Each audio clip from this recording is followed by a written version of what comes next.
बहुत से स्टूडेंट्स की तरफ से ये रिक्वेस्ट आ रही है कि उनको एमसीक्यूज़ के आंसर्स तो मिल जाते हैं लेकिन उनको काफ़ी कन्फ्यूजन रहती है। तो ये सीरीज़ आपके लिए है जिसके अंदर आपको ना सिर्फ एमसीक्यूज़ के इम्पॉर्टेंट एमसीक्यूज़ के आंसर्स प्रोवाइड किए जाएंगे बल्कि आपको इजी एक्सप्लेनेशन दी जाएगी ताकि उन आंसर्स को आप इजीली अंडरस्टैंड कर सकें। और आज की इस वीडियो के अंदर आपको MGT 401 फाइनेंशियल अकाउंटिंग 2 के मिड टर्म के एग्ज़ाम्स की प्रिपरेशन के लिए इम्पॉर्टेंट एमसीक्यूज़ करवाए जा रहे हैं एक्सप्लेनेशन के साथ। तो शुरू करते हैं आज के इस लेसन को। अब ये जो है न्यू सिलेबस के मुताबिक है। तो मॉड्यूल 1 जो है जो कि है IASB कॉन्सेप्चुअल फ्रेमवर्क, इसमें जो इम्पॉर्टेंट है पहला है कि IASB स्टैंड्स फॉर, अब ये IASB जो है इसकी जो फुल फॉर्म है वो क्या है, वो है international accounting standard board. So this one is the answer.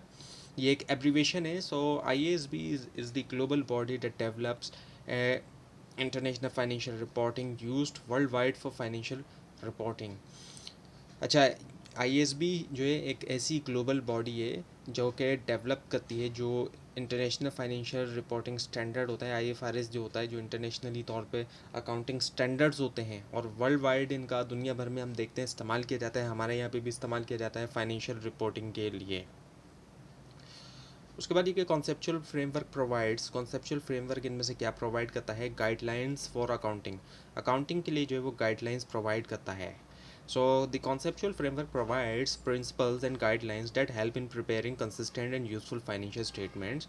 Conceptual framework provide करता है वो प्रिंसिपल्स, वो उसूल और वो गाइडलाइंस, वो हिदायत जो कि हेल्प करता है, मदद करता है प्रिपेयर करने में कंसिस्टेंसी और जो यूज़फुल फाइनेंशियल स्टेटमेंट्स हैं, यानी कि एक ही जी उसको फॉलो करना, एक ही स्टैंडर्ड को फॉलो करना और ऐसे स्टेटमेंट, फाइनेंशियल स्टेटमेंट जो कि मददगार हों, जिनका इस्तेमाल किया जाए, जिनसे डिसीजन लिए जा सके, जिनके डेटा को सामने रखते हुए। So primary objective of financial reporting is, financial reporting के जो प्राइमरी ऑब्जेक्टिव है वो इनमें से क्या है, वो है प्रोवाइड यूज़फुल इन्फॉर्मेशन ये प्रोवाइड करता है।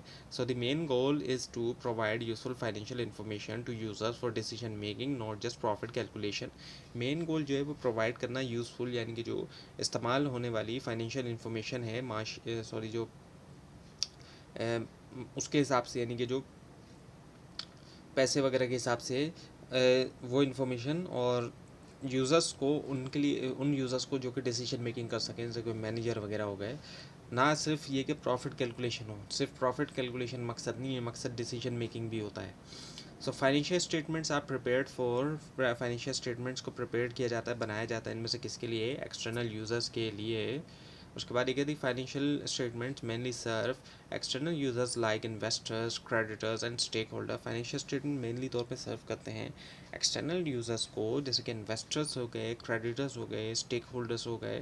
नाउ क्वालिटेटिव कैरेक्टरिस्टिक्स इंक्लूड, अब क्वालिटेटिव कैरेक्टरिस्टिक्स में शामिल है इनमें से क्या, रिलेवेंस, क्वांटिटेटिव है और क्वालिटेटिव। जब क्वांटिटेटिव हो नंबर की बात होती है, जब क्वालिटेटिव हो नंबर की बात नहीं होगी। यहाँ पर क्वालिटेटिव है तो रिलेवेंसी की बात होती है। So relevance is the key qualitative characteristics that makes financial information useful for decision making. अब रिलेवेंसी होगी तो क्या होगा कि क्वालिटेटिव करेक्ट, ऐसी जो है ये करेक्टरिस्टिक्स है कि फाइनेंशियल इन्फॉर्मेशन को यूज़फुल बनाया जाता है डिसीशंस के लिए।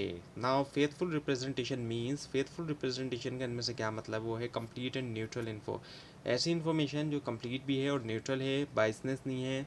सो information must be complete, neutral and free from error to represent reality accurately. Information लाजमी तौर पर कंप्लीट हो, न्यूट्रल हो, फ्री हो, एरर से रिप्रेजेंट करे रियलिटी एक्यूरेसी के साथ। Now module number 2 which is the presentation of financial statements. So financial statement include, अब फाइनेंशियल स्टेटमेंट्स में कौन कौन से स्टेटमेंट आए थे, ये तमाम all income statement, balance sheet और कैश फ्लो, ये तीनों आ जाते हैं। So a complete set includes income statement, balance sheet and cash flow statement. Complete set में ये तमाम स्टेटमेंट्स आ जाएंगे फाइनेंशियल स्टेटमेंट में। सो फाइनेंशियल स्टेटमेंट कोई एक स्टेटमेंट नहीं बल्कि स्टेटमेंट्स हैं, more than one statement. So statement of financial position इसका आल्सो कॉल्ड, अब एक जो स्टेटमेंट है फाइनेंशियल स्टेटमेंट में से स्टेटमेंट ऑफ फाइनेंशियल पोजीशन वो खिलाया जाता है क्या, balance sheet.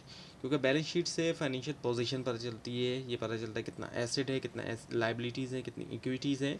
So statement of financial position is another name of balance sheet showing assets, liabilities and equities. वही बात आ गई कि ये दूसरा नाम है बैलेंस शीट का, और ये शो करता है हमें एसेट्स कितने हैं और उन वो एसेट्स किस तरह बने, उनके मुकाबले में कितनी लाइबिलिटीज़ हैं और कितनी इक्विटीज़ हैं। नाउ एसेट्स इनमें से क्या हैं? रिसोर्सेज ओन, जो मिल्कियत के अंदर होते हैं। Assets are resources owned by business that provide future economic benefits. वो रिसोर्सेज जो कि बिजनेस ओन करता है ताकि फ्यूचर इकोनॉमिक बेनिफिट प्रोवाइड कर सके। नाउ लाइबिलिटीज़ क्या हैं? ऑब्लिगेशंस होती हैं। आर ऑब्लिगेशंस ऑफ और डेट्स और the business must pay in the future, वो वाजिबात या वो कर्ज जो बिजनेस को लाजमी फ्यूचर में पे करना है। Now equity represent on, equity क्या रिप्रेजेंट करता है? ऑनर्स इंटरेस्ट, जो ऑनर का इंटरेस्ट है, जो ऑनर ने खुद इन्वेस्ट किया है। So equity is the owner's claim on business assets after liabilities are detected. सो इक्विटी ऑनर का क्लेम होता है बिजनेस एसेट्स के ऊपर जब लाइबिलिटीज़ को निकाल दिया जाता है। नाउ इनकम स्टेटमेंट शोज, अब इनकम स्टेटमेंट शो करता है इनमें से क्या? प्रॉफिट और लॉस, या तो प्रॉफिट शो करेगा या लॉस शो करेगा। ये पता चलेगा कि बिजनेस ने कितना प्रॉफिट अर्न किया है या कितना लॉस किया है। So it shows the financial performance over a period, ये फाइनेंशियल परफॉर्मेंस शो कर रहा है, प्रॉफिट या लॉस जो है शो कर रहा है। Now revenue increases, revenue increase करता है इनमें से किसको? The answer is equity. So revenue increases profit which ultimately increases owner's equity. Revenue income से इनकम बढ़ती है तो प्रॉफिट भी बढ़ता है, प्रॉफिट बढ़ता है तो अल्टीमेटली तो ऑनर्स इक्विटी बढ़ती है। नाउ मॉड्यूल 3 जो कि है कैश फ्लो स्टेटमेंट्स के हवाले से। So cash flow statement shows क्या? कैश फ्लो स्टेटमेंट शो करता है कैश इनफ्लो एंड आउटफ्लो, कितना कैश आ रहा है कितना कैश जा रहा है।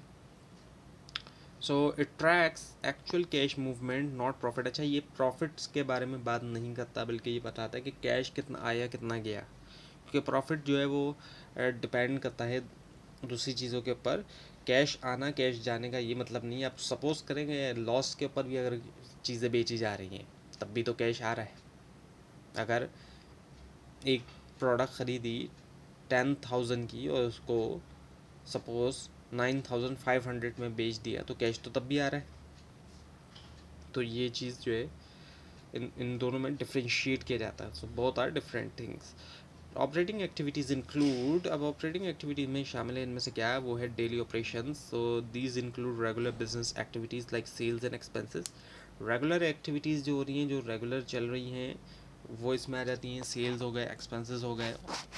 इन्वेस्टिंग एक्टिविटीज़ इंक्लूड, अब इन्वेस्टिंग एक्टिविटीज़ की हम बात करें सो बाइंग फिक्स एसेट्स, ऐसे एसेट्स खरीदना जो कई सालों तक चलते हैं।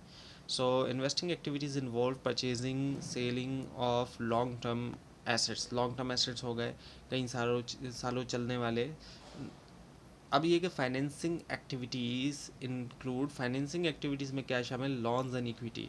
जब लॉन की बात करें और इक्विटी की, सो financing involve raising funds through loans और इक्विटी। फाइनेंसिंग एक्टिविटीज़ में क्या है कि फ़ंड्स हासिल किए जाते हैं, अब या तो वो लोन लिया जा रहा है या फिर इक्विटी के ज़रिए किया जा रहा है, ओनर खुद लगा रहा है पैसा या फिर लोन लिया जा रहा है। ना डायरेक्ट मेथड शोज, अब जो डायरेक्ट मेथड होता है वो शो करता है क्या? Cash receipt and payments. Cash receipt of payment को direct method list actual cash receipt and paid, actually तौर पर कैश कितना रिसीव हुआ और पेड हुआ। Now module 4 which is liabilities. So current liabilities are payable within, current liabilities payable होती हैं कितने अरसे में? 1 year, within a year. So current liabilities must be settle within 1 accounting period, usually 1 year. So these liabilities must be settled within 1 accounting period, usually the duration is 1 year. So accounts payable इनमें से क्या है? Liability होती है। So it represent money owed to supplier, कितना पैसे के मकरूज़ हुए, बिजनेस अगर मकरूज़ है कितने पैसे का ओड, यानी कि मकरूज़ है वो सप्लायर्स को या बाकी दूसरों को। ना नोट्स पेबल है, सब नोट्स पेबल क्या है? लाइबिलिटी होती है। जितनी भी पेबल वाली चीज़ें हैं नॉर्मली तौर पे लाइबिलिटीज़ होती है। So it is a return promise to pay debt, hence a liability, और ये रिटर्न होता है। जब नोट्स पेबल है तो ये लिखा हुआ होगा और कि पे करेंगे हम डेट, और ये जो एक लाइबिलिटी है इसी वजह से। So long term liabilities are payable after, long term जो लाइबिलिटीज़ होती हैं वो पेबल होती हैं आफ्टर 1 ईयर, यानी कि more than 1 year. So these are obligation due after 1 year, so they have more than 1 year. So now module 5 and 6 current assets. अब current assets की हम बात करते हैं तो करंट एसेट्स आर, इनमें से क्या है? वो है शॉर्ट टर्म एसेट्स होते हैं, लंबे नहीं चलते ज़्यादा. So these are assets expected to be use और converted into cash within 1 year.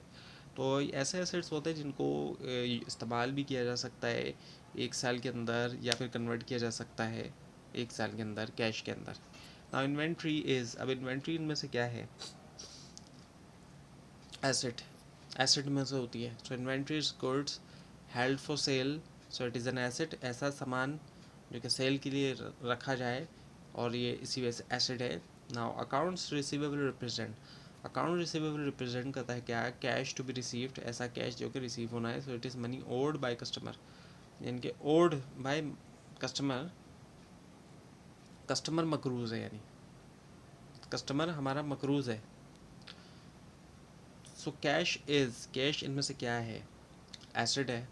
Cash is the most liquid acid of a business, और ये मोस्ट लिक्विड है। लिक्विड इस वजह से है कि इसको कहीं पे भी आप देंगे तो ये एक्सेप्टेबल होगा, और इसके बदले कोई और चीज़ जल्दी से हम ख़रीद सकते हैं। बाकी एसेट्स को हमें कन्वर्ट करना पड़ता है ख़रीदने के लिए दूसरी चीज़ें। So prepaid expenses are, prepaid expenses क्या है, एसिड है ये भी। These are prepayment made in advance, अच्छा ये होते तो एक्सपेंस हैं लेकिन हमने एडवांस में पे कर दिया है, इस वजह से ये एसिड बन जाते हैं। So they are acid until use, जब तक इनका इस्तेमाल नहीं किया जाता ये एसिड ही हैं, जब इस्तेमाल कर लेंगे तो फिर ये एसिड नहीं रहेंगे। Now module 7, short term investments. Short term investment are held for, ये होती हैं कितने वक्त के लिए, शॉर्ट पीरियड के लिए होती हैं। So these are investments help temporarily for quick return, temporarily होती हैं ये क्विक रिटर्न के लिए। So marketable securities are, marketable securities इनमें से क्या है, करंट एसेट्स है। So these can be easily converted into cash, so they are current asset, easily इनको कैश में कन्वर्ट कर सकते हैं, तो ये करंट एसेट है। Now purpose of short term investment is, short term investment का पर्पस इनमें से क्या है, बहुत है। Profit, liquidity, so they help earn profit while maintaining liquidity. So module 8 which is the fixed assets, so fixed assets are, fixed assets इनमें से क्या है, लॉन्ग टर्म एसेट्स होते हैं। So these are long term resources like machinery in building, और इनमें machinery building आ जाते हैं। मशीनरी भी इन एसेट्स में है और बिल्डिंग्स भी लॉन्ग टर्म में आ जाते हैं। नाउ डेप्रिसिएशन मीन्स, अब डेप्रिसिएशन की हम बात करें, इसका मतलब क्या है, डिक्रीज़ इन वैल्यू। जब वैल्यू के अंदर किसी भी चीज़ की कमी आती है तो वो डेप्रिशिएट होती है। जब एक्चुअली फिक्स एसेट की बात करें हम, it represent gradual reduction in asset value over time. वक्त के साथ क्या होता है कि हम देखते हैं कि जो एसेट है, जो फिक्स एसेट है, उसकी जो वैल्यू उसमें कम आ रही है। अब जैसे कि मशीनरी है उसकी वैल्यू में कमी आ रही है, गाड़ी है उसकी भी वैल्यू में हम देखते हैं कमी आ रही है।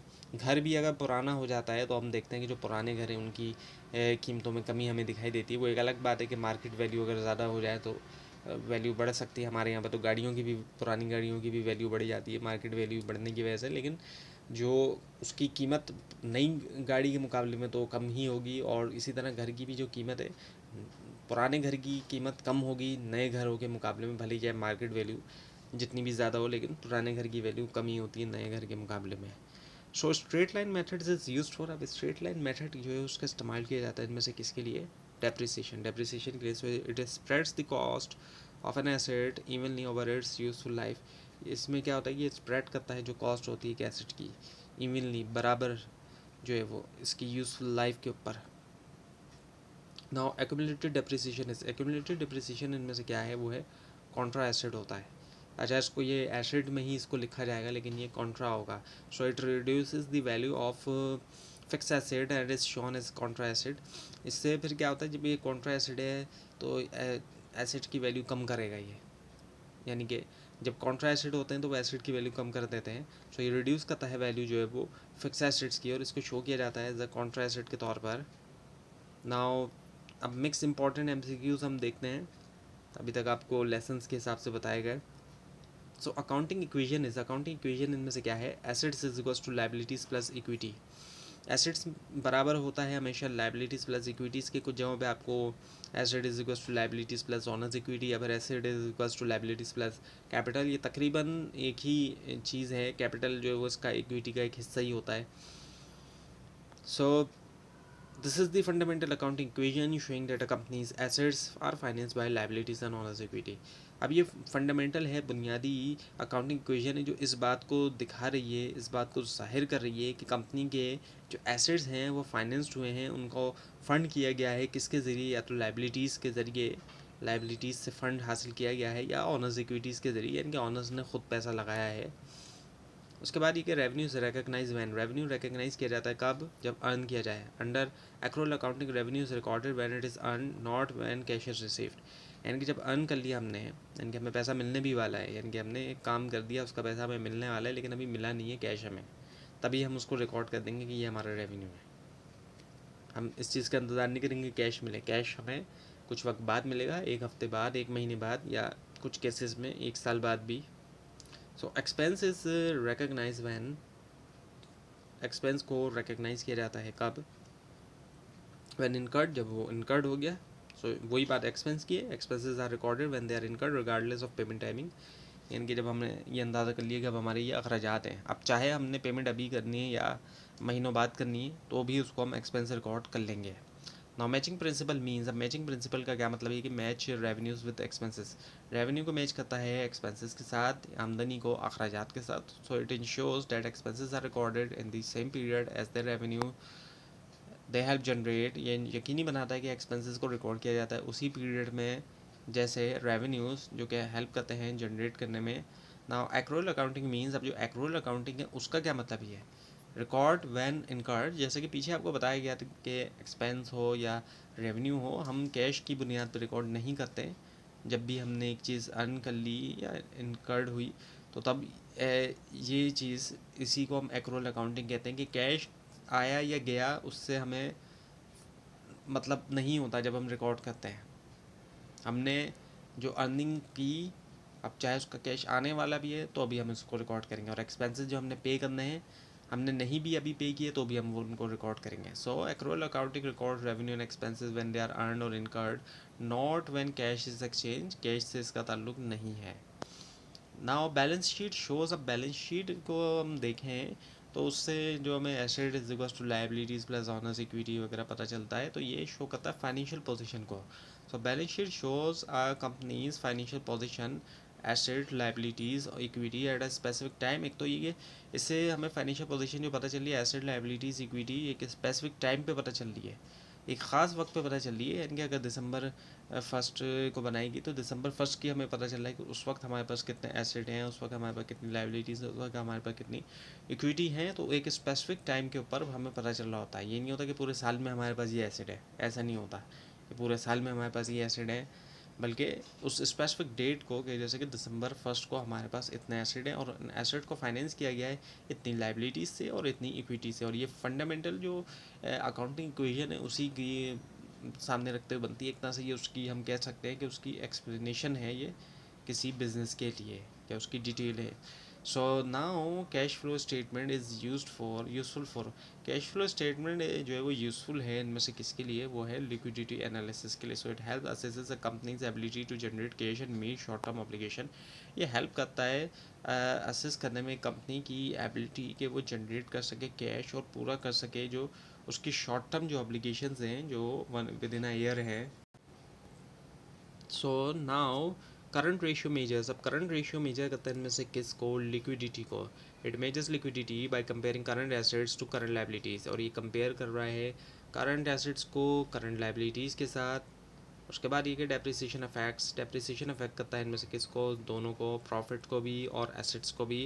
Depreciation reduces asset value and also reduces profit as an expense, depreciation जो है वो क्या करता है, कमी कर देता है एसेट वैल्यू में और रिड्यूस भी कर देता है प्रॉफिट, और एक्सपेंस के तौर पर करता है ये ना। Inventory valuation effects, inventory valuation effect करता है इनमें से किसको, दोनों को, प्रॉफिट को भी और एसेट्स को भी। So inventory valuation, inventory affects both cost of goods sold and closing stock. Inventory affect करता है दोनों को, कॉस्ट ऑफ गुड्स सोल्ड जो कि प्रॉफिट है और क्लोजिंग स्टॉक जो कि एसेट्स हैं। Now equity increases with, equity जो है उसमें इजाफा होता है इनमें से किसके साथ, रेवेन्यूज़ के साथ। So revenue increases net income which increases owner's equity, revenue increase करता है नेट इनकम को जो कि बढ़ाता है ऑनर्स इक्विटी को। So liability decreases when, liability में हम देखते हैं कमी आती है कब आती है, वैन पेड, जब पे कर दिया गया। So paying off a liability reduces the obligation, जब पे कर दिया एक लाइबिलिटी को वो कमी कर देता है ऑब्लिगेशन के अंदर। Now asset increases when, asset बढ़ता है कब? व्हेन परचेज, जब ख़रीदा गया। So buying asset increases the asset side of the balance sheet. Asset ख़रीदने से क्या होगा कि जो एसेट साइड है बैलेंस शीट की, वो हम देखते हैं कि उसके अंदर इजाफा देखने में आता है। ना financial reporting ensures, financial reporting जो वो इंश्योर करती है, यकीनी बनाती है किस चीज़ को? ट्रांसपेरेंसी को। Financial reporting ensures clear, transparent और रिलायबल फाइनेंशियल इन्फॉर्मेशन। ये इस बात को यकीनी बनाती है कि क्लियर हो, उसमें कोई एम्बिगिटी नहीं हो, ट्रांसपेरेंट हो, ढकी छुपी चीज़ें नहीं हो, और रिलायबल हो, ऐसी इन्फॉर्मेशन नहीं हो जो कि फेक हो या एरर वाली हो। So IASB framework improve, IASB framework improve करता है इनमें से किसको? कंसिस्टेंसी को। So IASB conceptual framework ensures consistent and comparable financial reporting. IASB conceptual framework यकीनी बताता है कंसिस्टेंट और जो कंपेरेबल फाइनेंशियल रिपोर्टिंग होती है। Now accounting helps in, accounting जो है वो हेल्प करती है, मदद करती है इनमें से किसके अंदर? डिसीजन मेकिंग के अंदर। So accounting provides financial information use for business decision making. Accounting से मिलती है हमें फाइनेंशियल इन्फॉर्मेशन जिसका इस्तेमाल किया जाता है बिजनेस डिसीजन मेकिंग के लिए। डिसीशंस लेते हैं मैनेजर्स वगैरह। तो ये थी आज की वीडियो। आपको इस बारे में कोई क्वेश्चन हो, खासतौर पर इसमें कोई मिस्टेक दिखाई दे, ज़रूर हाईलाइट कीजिए। और इस पूरी सीरीज़ को देखने के लिए और मिड टर्म और फाइनल टर्म एग्जाम्स की प्रिपरेशन के लिए इस चैनल को सब्सक्राइब कीजिए, बेल आइकन के ऊपर क्लिक कीजिए। Thanks for watching this video and best of luck.